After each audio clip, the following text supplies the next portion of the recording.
Boa tarde, galera. Beleza? Desculpa a demora, primeiramente. Teve alguns probleminhas técnicos aí. Mas vamos começar, então. Vou ter que lidar aí com 15 minutos a menos, mas tudo bem. Tá todo mundo me ouvindo? Eu preciso falar mais alto ou tá de boa? É que eu não me ouço aqui. Beleza. Então, a talk de hoje é sobre a OmniStack.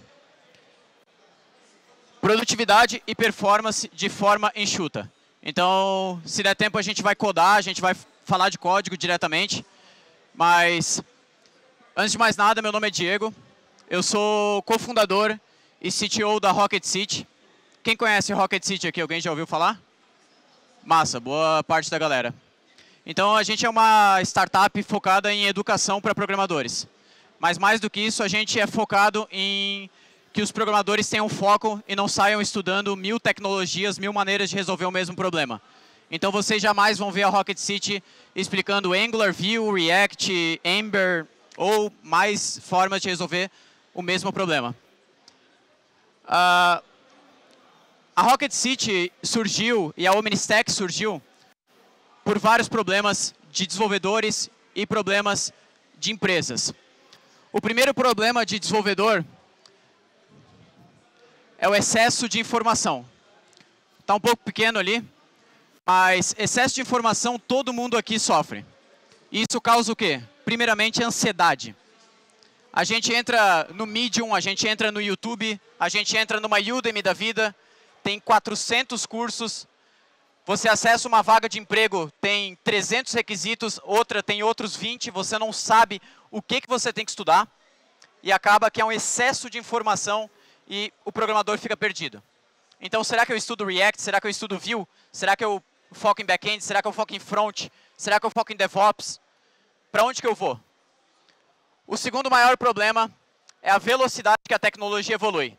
Se não bastasse excesso de informação, você faz um curso de React hoje, dá 3 meses, o React já está completamente diferente. Não tem como. É excesso de informação e muita velocidade na tecnologia. A gente acompanha isso todo dia. React lançando novas versões, Vue lançando novas versões e por aí vai. Terceiro maior problema, quantidade de novas tecnologias surgindo. Ainda mais falando do ambiente JavaScript, que é o foco, que a gente vai falar bastante sobre JS, a gente sabe a quantidade de libs que surgem todos os dias. Cara, parece que o hobby de programador é criar biblioteca. Então, é biblioteca às vezes para botar um capitalize em alguma string e tem uma lib. Biblioteca, cara, é para tudo. Então, tem muita coisa surgindo, muita tecnologia. E também virou moda das grandes empresas, Google, Facebook, Uber, Netflix, todo mundo tem o seu framework. Então, não sei se vocês sabem, mas a Netflix tentou, na verdade, incluir o framework deles de interfaces no mercado. O Facebook tentou, o Google tentou, Uber, cara, todos eles estão tentando incluir ferramentas. Então, para onde é que a gente vai?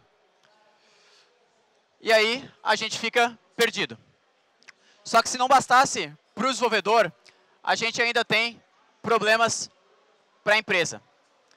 Por que eu digo problemas para a empresa? O foco não é desenvolvedor? É. Mas só que o desenvolvedor, ele quer estar empregado ou ele quer estar montando uma empresa. Um dos dois. E aí, independente de qual seja o dos dois casos, o primeiro problema é que a empresa, quando ela lida com muitas tecnologias, ela lida com um time heterogêneo. Isso quer dizer que é um programador que sabe desenvolver Java para fazer o aplicativo Android, é um desenvolvedor que sabe fazer Swift para desenvolver o aplicativo iOS, é um desenvolvedor que sabe JavaScript para fazer o front-end, é um desenvolvedor que sabe PHP para fazer o back-end, e esses programadores, eles não se conversam. Na verdade, um odeia o outro. Se achar que um programador Java Android que gosta de um programador Swift iOS, traz aqui para eu conhecer, porque não existe. E aí fica de picuinha. O segundo problema da empresa, pouco e nenhum compartilhamento de código e de conhecimento. Então, por essas picuinhas, por esse time heterogêneo, como a gente tem muitas pessoas trabalhando em áreas diferentes, a gente tem pouco ou nenhum compartilhamento de conhecimento.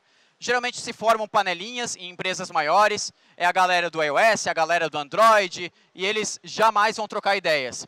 Por eles jamais trocarem ideias, que é o próximo item, dificulta muito o treinamento e onboarding de novos colaboradores na empresa. Então, imagina que você está lá numa empresa que tem iOS para iOS, Android, desenvolvimento nativo, tem web, tem back-end, né, dividido entre front e back, tem pessoal de DevOps. Cara, imagina um cara que entra lá no meio dessa galera, como é que ele vai conseguir interagir com todo mundo, receber um onboarding legal e ainda ganhar treinamento se são pessoas, se são pequenos grupos de pessoas que vão poder repassar esse conhecimento para ele. E aí, o que acontece é um GIF quebrado. Não, na verdade, era o Bob Esponja sozinho no bar, tomando a cerveja sozinho. Então, isso acontece muito em empresa. Talvez vocês estejam em empresas menores e não percebam isso, mas conforme a empresa vai crescendo, formam-se panelinhas e acaba que o programador, no fim do dia, ele não consegue trocar todo o conhecimento possível que ele poderia. E aí, com isso, a gente tentou encontrar uma solução. Como é que a gente vai resolver isso? Como é que a gente vai unificar a comunicação entre programadores, independente de qual seja o setor que esse programador está trabalhando? Seja mobile, seja front-end, seja back-end. E aí, a gente precisou encontrar uma stack que, primeiramente, fosse enxuta. Enxuta, o que eu quero dizer aqui, é basicamente curva de aprendizado pequena. Você não tem que escrever milhões de linhas de código para ter um objetivo, para ter algo visual. Você precisa basicamente estudar pouco e aplicar muito. Isso que a gente tenta encontrar em enxuta. O segundo item que eu quero destacar aqui é uma stack produtiva. Então, cara, eu já vi gente, por exemplo, pegando, cara, hoje eu vou dar uma palestra de tal linguagem. Aí demora 25 minutos só para iniciar o ambiente de desenvolvimento. Você precisa instalar isso. Cara, não.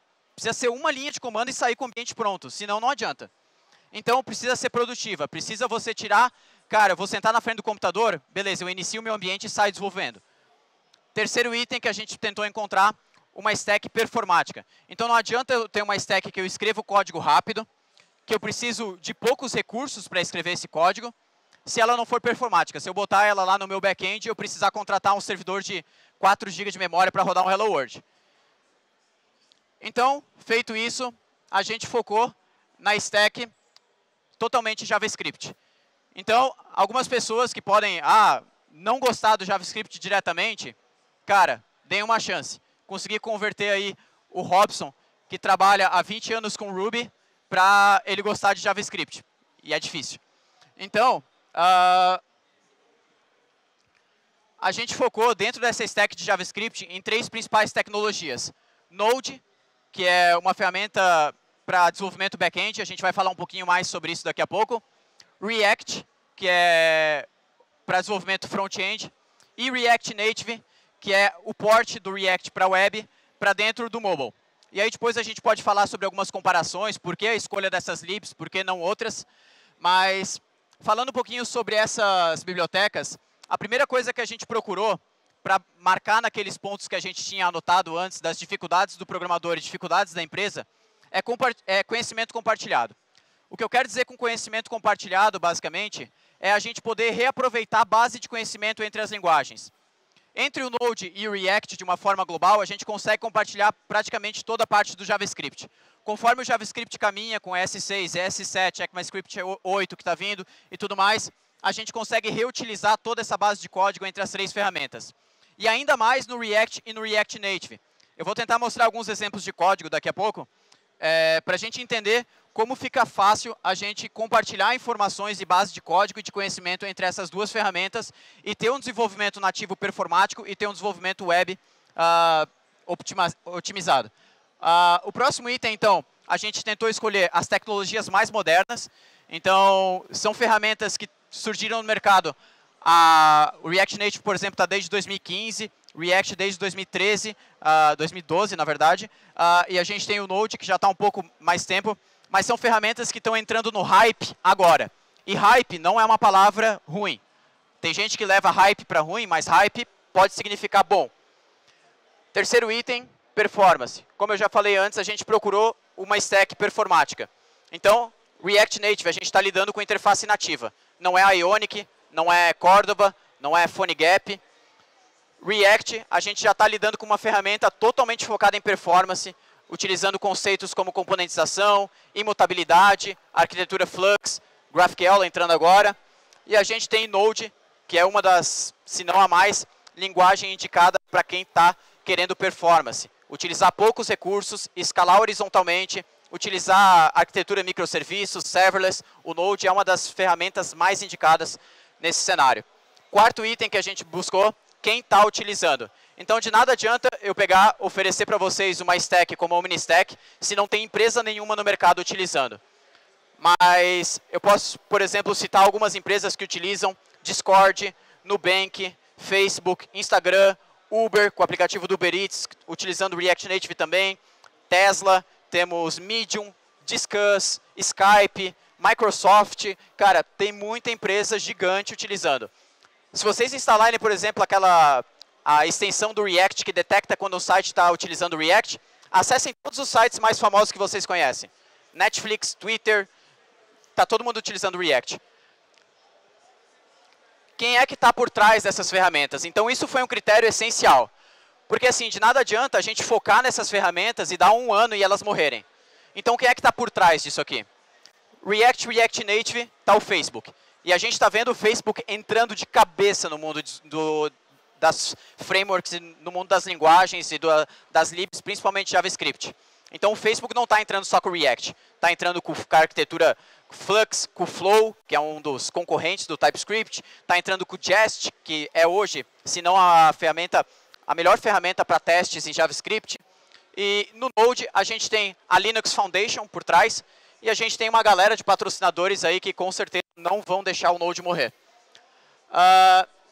E aqui, a gente tem também tamanho da comunidade. Então, apesar de serem ferramentas modernas e ferramentas novas relativamente, a gente tem uma comunidade gigante em torno dessas ferramentas. Então, se vocês acessarem GitHub de cada uma dessas ferramentas, vocês vão ver o tamanho que está essa comunidade e como ela está aquecida. É muita gente contribuindo, muita gente enviando pull request, muita gente enviando issue, até respondendo issue. Então, a comunidade que está se formando por volta dessas ferramentas é muito grande. E agora também, claro, para onde que o mercado está indo. Se vocês pegarem, por exemplo, as vagas, tentem dar uma olhada em vagas de Stack Overflow, ou sei lá, qualquer canal de vagas de programador, tenta dar uma olhadinha a quantidade de vagas que vocês encontram utilizando essas tecnologias. React Native ainda está crescendo, mas a gente já consegue visualizar ele presente em muitas e muitas vagas. Ainda mais vagas remotas, a gente tem muito trabalho para quem utiliza Node, React. Então, é uma stack que, como diz boa parte dos meus alunos, só não está trabalhando com ela quem realmente não quer. E aí, falar é fácil, a gente quer ver código. Então, eu acho que, não sei se vai dar tempo da gente falar de código, só tem 15 minutos, mas eu vou fazer assim, eu vou terminar a palestra e aí a gente volta e eu mostro o código para vocês, como é que funciona a stack e tudo mais. E agora, então, basicamente, mostrei para vocês a stack, o que ela apresenta, que problemas que ela resolve. E agora, o que a gente está fazendo com essa stack, o que a gente está tentando criar para promover a utilização da OmniStack. Então, na Rocket City, a gente utiliza essas tecnologias em todos os projetos internos e projetos open source. Então, toda a parte de educação, plataforma de gerenciamento de e-mails, tudo que a gente utiliza dentro da Rocket City está ligado com essa stack. Utiliza Node no back-end, React no front-end e React Native no mobile. O próximo item, a gente mantém a comunidade com mais de 9 mil membros focados nessa stack. Então, hoje a nossa comunidade no Discord, que está bem aquecida, muita gente falando sobre isso. A gente tem mais de 9 mil programadores lá dentro, trabalhando, estudando, se comunicando através do conhecimento obtido nessa stack. Além disso, a gente disponibiliza conteúdos gratuitos completos. Então, se vocês acessarem o nosso blog ou o nosso canal no YouTube, vocês vão ver vídeos de até 1h30 utilizando recursos dessa stack. Então, a gente sempre tenta mostrar a stack funcionando de forma integrada. Então, construir o back-end, consumir com React, construir o back-end, consumir com React Native e por aí vai. Essa aqui é a foto do nosso time ali na entrada da Campus Party. Então, atrás do Diego, que é a cara dos vídeos da Rocket City, existe muita gente.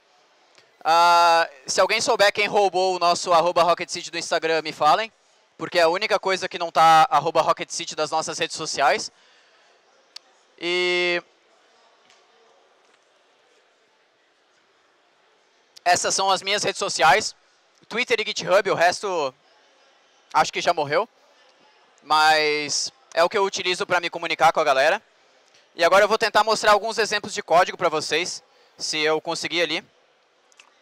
Mas basicamente mostrando um funcionamento básico da stack, como que eu construo um back-end para salvar alguns dados em banco não relacional, poderia ser banco relacional também, e como é que eu utilizo o React para consumir essas informações, mostrar em tela, e até a gente vai fazer outras coisas aqui daqui a pouquinho. Então, deixa eu tentar ir lá atrás, para botar o código.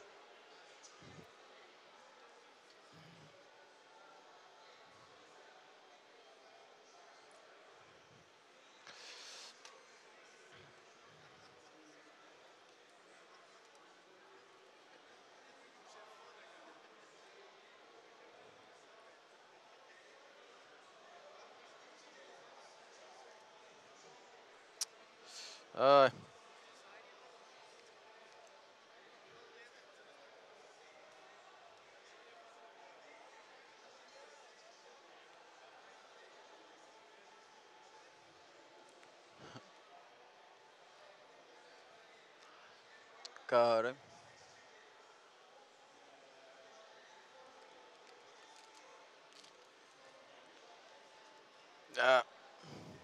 Meu Deus, essa tela aqui.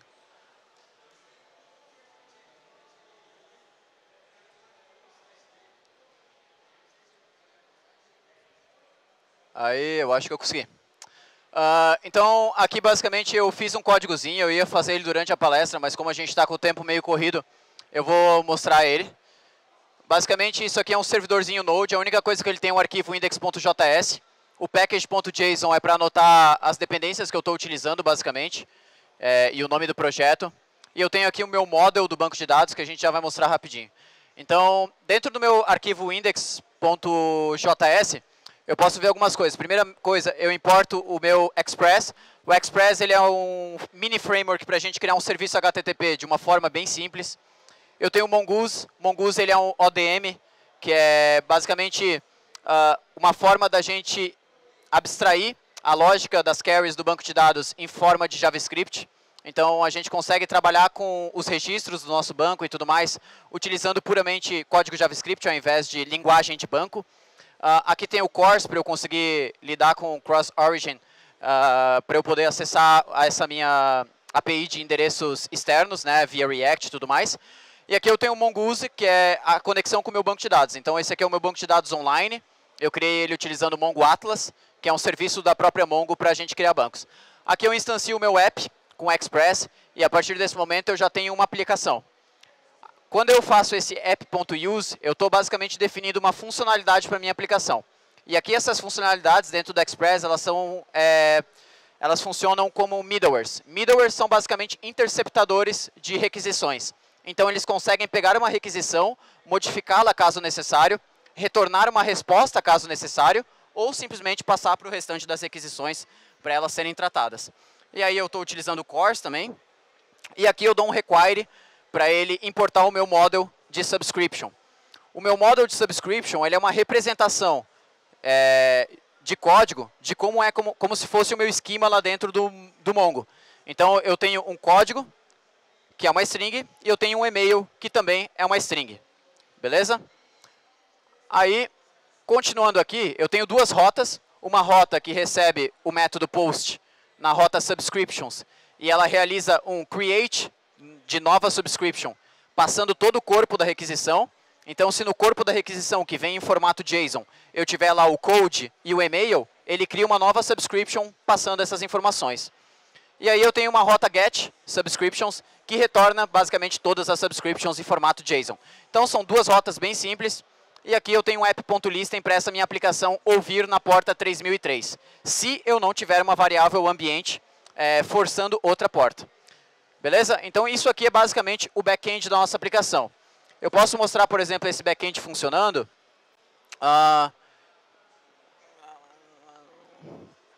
Depois eu mostro, porque até eu me perdi nessa tela aqui. E agora a gente tem o nosso front-end. Esse front-end aqui, ele está cheio de arquivo aqui dentro, mas ele é criado automaticamente por uma biblioteca chamada Create React App, que ela é disponibilizada e mantida pelo Facebook, que ela facilita a criação de projetos React. O único arquivo que importa aqui para a gente é o app.js. Nesse arquivo aqui está todo o meu código React. A única coisa que eu tenho dentro desse arquivo aqui é um componente, e quando eu falo componente, vocês podem pensar isso aqui como conjuntos isolados de HTML, código CSS e JavaScript. Então, quando eu conseguir isolar a responsabilidade de uma parte do meu código front-end e dos outros, do restante do código, eu posso transformar isso num componente. E aí, eu tenho um HTML simples aqui dentro, então isso aqui é basicamente um componente que renderiza um formulário. Eu tenho dois inputs, código da campus, e-mail, e esses dois inputs aqui, depois eu tenho o botão cadastrar. Enviando o meu formulário aqui, eu chamo o método handleSubscribe, beleza? Esse método handleSubscribe aqui, ele basicamente envia lá para aquela minha API, que eu publiquei ela no Now, que é o serviço de hospedagem fácil de hospedar, e enviando aqueles meus dados que eu tenho dentro dos meus dois inputs, que é aquela minha rota subscriptions com o método post que eu criei lá no Node. E aí, assim que isso aqui terminar, porque eu botei o await, eu vou receber um alert cadastrado com sucesso, e aí eu limpo os meus dois campos de código e e-mail. Então, isso aqui seria um scriptzinho básico, Node e React, então back-end e front-end, para a gente ter um formulário salvando algumas informações dentro do banco de dados não relacional, dentro do MongoDB. São 4h40, então acho que não vai dar para fazer a dinâmica que eu queria fazer, mas eu vou abrir para perguntas, se alguém tiver. Oi? Ah, é? Ah, então deu boa. Me liberaram mais tempo aqui, então é nóis. Basicamente, o que acontece? Deixa eu tentar botar o meu terminal ali. Eu tinha terminal integrado, né? Não sei porque eu estou fazendo isso. Mas vamos lá. Aqui eu estou na pasta desse meu projeto que eu acabei de mostrar para vocês. Então, ali no meu back-end, eu posso facilmente colocar ele no ar, simplesmente utilizando a CLI do Now, que é um serviço de deploy bem simples. Então, eu só jogo ali, ele vai entender que é um projeto Node e acabou, está publicado. Não preciso fazer mais nada. Só acesso esse endereço aqui, ou se eu quiser, eu posso dar um endereço através de algum domínio que eu tenha. Então, eu posso falar que, por exemplo, quando o usuário acessar o endereço, por exemplo, vamos lá, um nome aqui legal, cpbr 12.rocketcity.tech, aí eu vou redirecionar para esse deploy que eu acabei de fazer. Aí, se eu acessar aqui o meu Chrome e dar um cpbr 12.rocketcity.tech/subscriptions, e eu apaguei, meu Deus.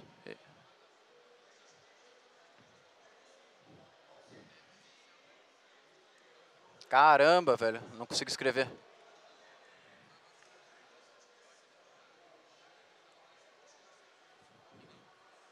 Beleza, né? Caramba, não funciona nada. Deixa eu tentar passar aqui pro meu computador.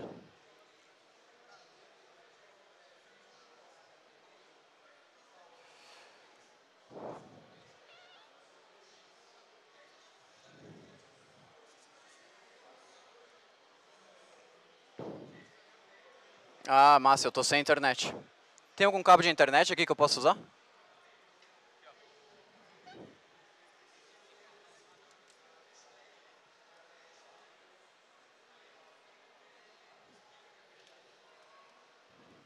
Obrigado.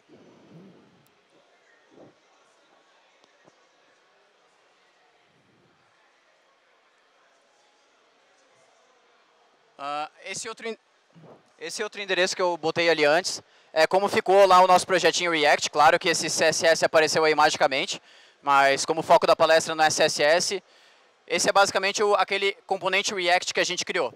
E aí, como eu tenho a extensão do React aqui, a gente pode inspecionar esse elemento, vir aqui em React, e a gente pode ver que aquela estrutura que eu criei de form, input, ela está toda aqui, ó.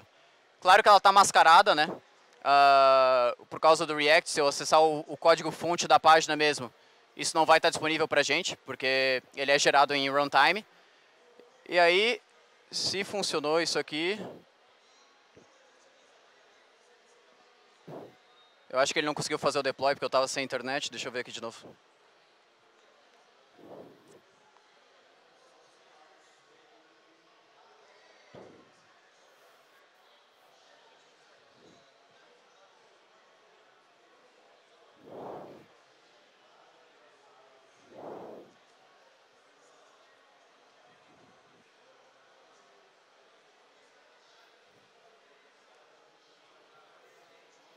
Eu acho que o serviço do Now está com problema.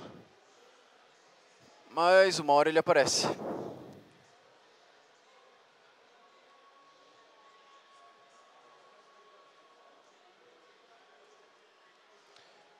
Eu vou deixar carregando aí. Eu acho que algum problema na rede. Mas se alguém tiver alguma pergunta, e se funcionar aqui, aí eu vou fazer uma dinâmica para a gente conseguir fazer o sorteio de algumas camisetas da Rocket. Mas se alguém tiver alguma pergunta, eu posso responder agora até carregar aí. Hã? Daqui a pouco a gente já faz. Ninguém tem nenhuma pergunta sobre a stack em si? Você tem alguma lista das extensões que você usa no VS Code? No VS Code? Cara, tem um post no blog da Rocket City que se chama Ambiente de Desenvolvimento com JavaScript. E lá eu listo as principais extensões que eu utilizo.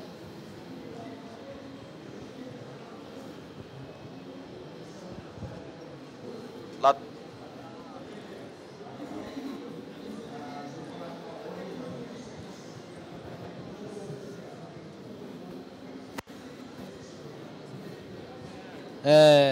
Alô? Tá me ouvindo? Opa, tô.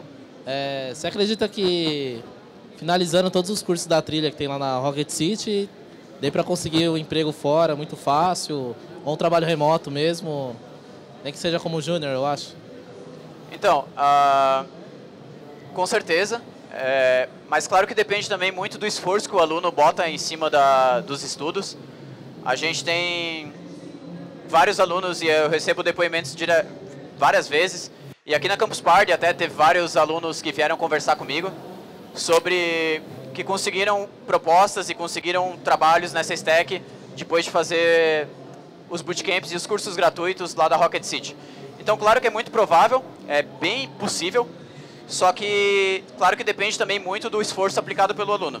Mas a gente mesmo, a gente bota todas as forças em cima da galera que está trabalhando, que está estudando junto com a gente, e a gente tenta direcionar, e a gente até tem parcerias com empresas que são focadas em botar o programador dentro da empresa trabalhando.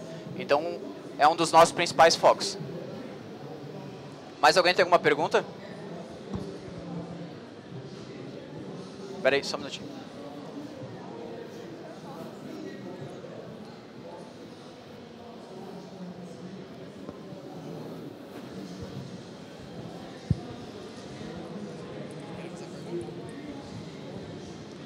Opa, me ouvindo?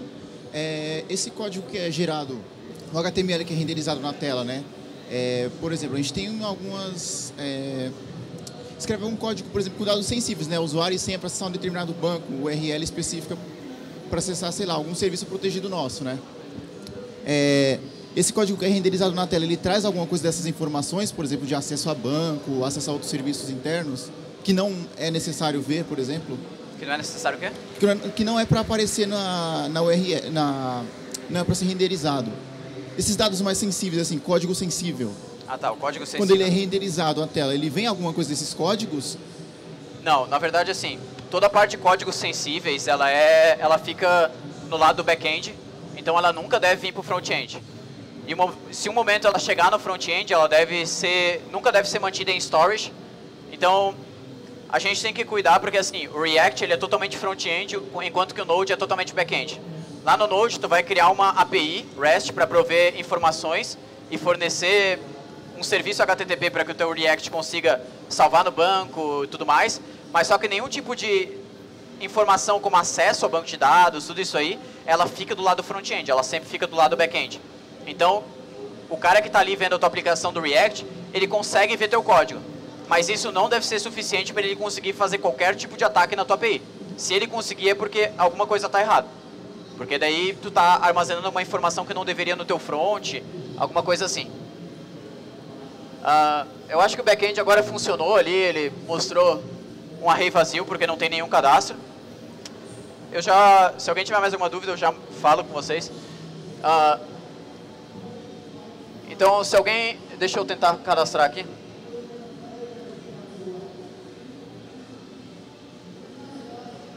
Eu acho que esse aqui vai estar com o endereço errado.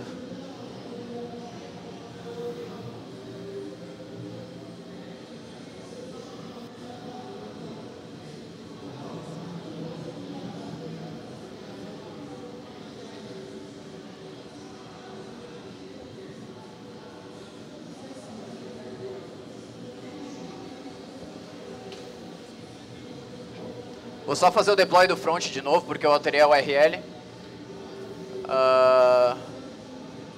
Aguardar um pouquinho, que ele vai fazer o processo de build do React. E aí a gente já tenta fazer a dinâmica. Alguém tem alguma dúvida por enquanto? Alguém quer que eu responda alguma coisa? Não? Tem um aqui, ó. Atrás de você. Opa. Entre essa escolha, você teve dúvida na hora de escolher entre o React e o Angular para desenvolver a parte de front? Ou por que você levou a escolher o React ao invés do Angular? Se foi só o componente mobile do React Native que te fez decidir? Qual foi por que a escolha? Legal, legal. Basicamente, eu tive, claro, dúvidas na hora de escolher, não só entre o Angular, entre o Vue, entre outras libs que estavam no mercado, mas teve duas coisas que me motivaram muito a escolher o React. A primeira delas é compartilhar a base de conhecimento entre o React e o React Native. Para mim isso foi um ponto decisivo na escolha. E alguns outros pontos que eu posso destacar, assim, eu já programei em Angular. Eu programava quando era AngularJS 1.5. E eu sofri muito com as alterações que a Google fez em cima do projeto. Então, quando trocou de Angular 1. Não sei quanto para Angular 2, depois para Angular 4, depois só para Angular, alterava muita coisa e parece que eles recriavam toda vez o projeto do zero. Então eu não senti firmeza em continuar nesse framework. E outro ponto eu poderia dizer que é a parte de performance e quem está utilizando o projeto em produção. Então eu vejo o Angular muito utilizado pela Google e muito utilizado por alguns poucos projetos em produção grandes, assim. E enquanto isso eu vejo por outro lado o React basicamente dominando o mercado de front-end. E isso me deu muita segurança. Antes de ensinar React, eu tive que escolher como programador também o que eu ia seguir. E eu me senti muito mais confortável, vamos dizer assim, dentro do React. Mas foram aí, principalmente a parte do React Native, ele me levou a escolher o React. Eu fiz o processo de build aqui agora. E provavelmente eu já vou conseguir rodar aquele meu projeto online. Deixa eu só.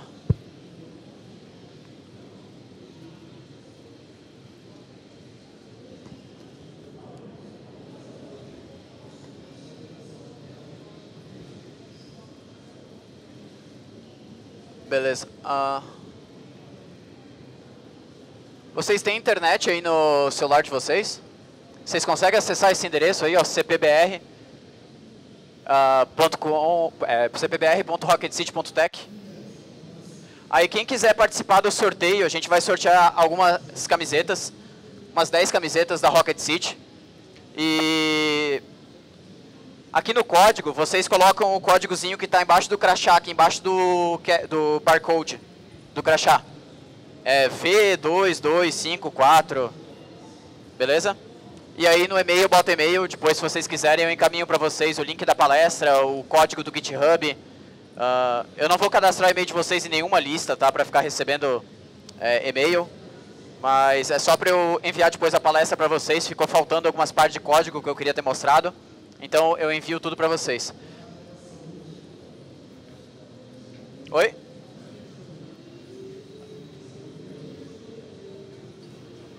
Não precisa botar o V, bota só o número mesmo.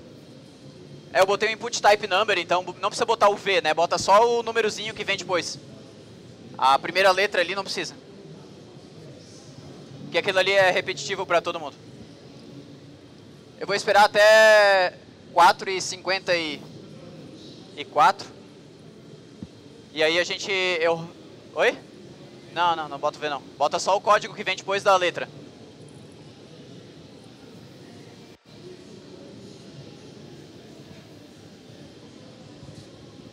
Essa aplicação que vocês estão utilizando aí é aquela aplicação que a gente desenvolveu com React e Node lá. Não deve ter dado 40 linhas de código. Oi? Cadastrado? Tem que receber o alertazinho de cadastrado, senão... eu vou fazer um handle aqui, pegar uns 10 pessoas.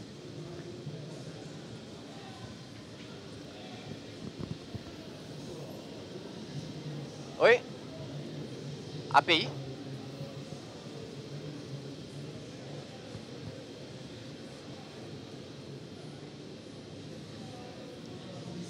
Tem aí uma galera que se inscreveu sem e-mail, mas a gente vai rodando aí até... Galera que se inscreveu repetido aí, como tem se alguém escreveu repetido, tem o código, daí a gente... Tá, beleza. Se alguém não conseguiu se inscrever... Oi? Não, mas bota um código só teu ali, que tu vai lembrar, bota tipo 9999999. Cadastra uma vez só. Fazer a pergunta? Ou o microfone da pergunta? Enquanto que eu faço sorteio ali rapidinho. Tá, pessoal, então agora eu vou fazer o sorteio. O sorteio ele tá dentro da palestra, então aquele scriptzinho que vocês viram lá antes é o sorteio em si. Isso aqui vai pegar aquela nossa API, aquela rota de subscriptions que a gente criou lá, que retorna todas as inscrições. Vai dar um shuffle naquilo lá para embaralhar e retornar os 10 primeiros itens, e aí ele vai me dar os 10 códigos das pessoas que venceram. Aí vocês pegam o crachá de vocês e vejam se foi vocês. Foi vocês, daí vocês já se separam ou vêm aqui no meio, que daí eu entrego a camiseta depois da palestra, beleza? Vamos lá então, vou rodar o código. Rodou. Tá aí, tem 5422 3322. Tem dois códigos aqui, esse 17 e esse branco eu vou ressortear. Então, o pessoal que tem esses códigos aí, ó, maiores, me procura depois, daí a gente faz a entrega, beleza? Deixa eu copiar isso aqui, pra saber quem foi a galera. E agora esse 17 aqui, eu acho que tá errado. Me corrijam se eu tiver errado, mas esse 17 e esse campo em branco aqui, eu vou ressortear.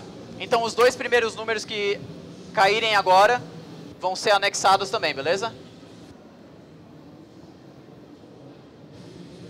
Beleza, 13.802 e 23.642. Então essas foram as 10 pessoas que ganharam a... O quê? Foi repetido? Então o próximo, 14.691. Caramba, mas é sorte, né? Nossa, velho. Caramba. Não, beleza, pessoal. Mais alguém tem alguma dúvida? Tinha dúvida ali? Cara, deixa eu te perguntar, no bootcamp de vocês ensinam a trabalhar com microserviços ou com monolito mesmo, fazer o padrão MVC? Legal. Então, no bootcamp, já estendendo um pouco mais para a área de educação, a gente foca em arquitetura monolítica, até porque a gente entende que num primeiro momento a pessoa focar em microserviços é burrice, porque não existe aplicação que... Cara, existe, mas não deveria existir aplicação que em primeiro momento já sai utilizando microserviços. Uma aplicação, geralmente ela se transforma em uma aplicação em microserviços. Tu nunca vai ver, por exemplo, uma palestra na Uber, Nubank, que eles utilizam microserviços falando, a gente começou com microserviço. Não. Quando você precisa de performance, quando você precisa separar o time de desenvolvimento em mais pessoas, aí você começa a utilizar microserviços. Mas no Bootcamp a gente explica tanto frameworks que abordam uma arquitetura monolítica, que são mais opinados, vamos dizer assim, que, por exemplo, o Ruby tem o Rails, o PHP tem o Laravel, e aí vai, lá dentro do Node a gente tem o Adonis, que segue uma estrutura bem parecida, e a gente trabalha com frameworks que são menos opinados, microframeworks como Express, para lidar, que são muito bons para serem utilizados em microserviços. Mas a gente não aborda a arquitetura de microserviços diretamente. Mais alguma pergunta, pessoal? Se não, é isso aí.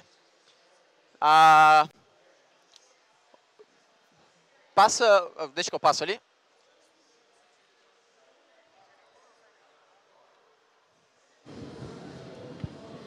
É isso aí, quebrou mais um GIF, mas é isso aí. Só queria agradecer todo mundo por estar aí na palestra. E é isso aí, galera.